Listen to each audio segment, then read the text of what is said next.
Greetings, Benjamin J. from Ben's Trains with another in the series. Well, a follow-up on that 595 that arrived this afternoon.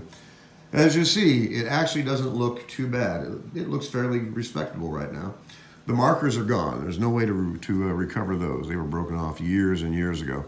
So I pulled the motor out, straightened the motor mount. It was bent. Straightened the tab and slot. It was bent. And replaced the left front wheel. It was literally turning to powder. Anyway, I've got it sorted out, and as you see, this does not look bad, considering this was a $10 best offer on eBay. So I've got it on the third rail on the Marx Army Consist. This is all 3/16 tin litho. So I just wanted to do a quick video so you can see almost the end result. It's raining, so if I repaint it, it's not going to be for several days. But as you see, even as is, you can run this thing forever. It doesn't look bad. No one would object to owning this. As you see, and it runs absolutely perfectly. It has plenty of power, as you see. This is running at, I don't know, probably 40% power pulling tin litho.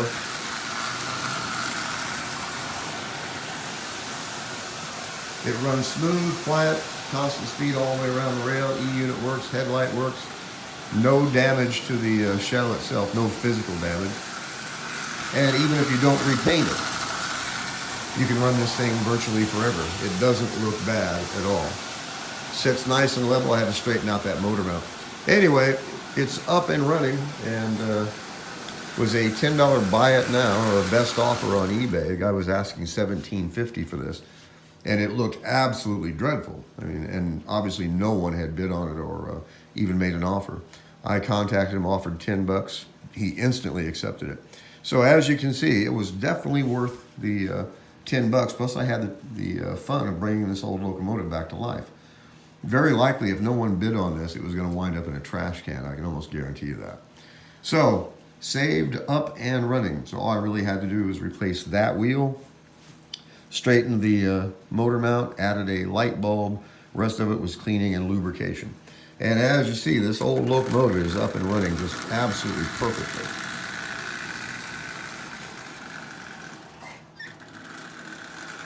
So I'm pleased with it. And this just reinforces everything I say. Don't overlook the junk. You know, I've really done nothing to this except replace that wheel. The rest of it was just elbow grease. Cleaning it up, making it look nice, get the rust off of it, get it lubricated, get it running well. I mean, this is a really great hobby because it gives you a tangible result when you're finished. You know, you started with a piece of junk, literally, that no one else wanted, and in a few minutes, literally, you have a running locomotive that looks more than acceptable. It's 70 plus years old, runs perfectly, and it was absolutely dirt cheap. Plus, you had the fun of bringing it back to life. That's what this is all about.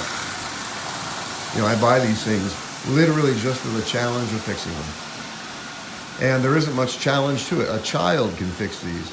Once you know how the motor works, literally, a child can fix a Marx locomotive. You see, that's running really, really well. And it was literally dead as a hammer when it came out of the box. Scraped the contactor, a couple drops of oil, and it took off running. And I've done nothing to it since then. Cleaned and lubrication, nothing else. And replaced that one wheel. But other than that, as you see, it was definitely worth the $10 and the time it took to do it. This thing will now run this way virtually forever. Whether you repaint it or not, you have a really decent running locomotive that looks more than acceptable. No one would object to owning this. Anyway, I just want to do a follow-up. This will be the last video on this. So I'm going to run it the rest of the night. I've got two more coming, Commodore Vanderbilt pre-war and 10,005 pre-war. So those will be here. They're in transit. I checked tracking today, so it's still going to be at least 3-4 days. But that's going to be interesting. I'm looking forward to seeing those. Got them for $8.50 a piece. Basically $17 for both of them.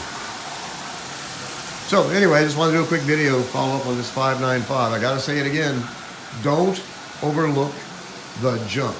So as always, if you have any questions, feel free to drop me an email, BENZTRAINZ@gmail.com. And as always, thank you for watching.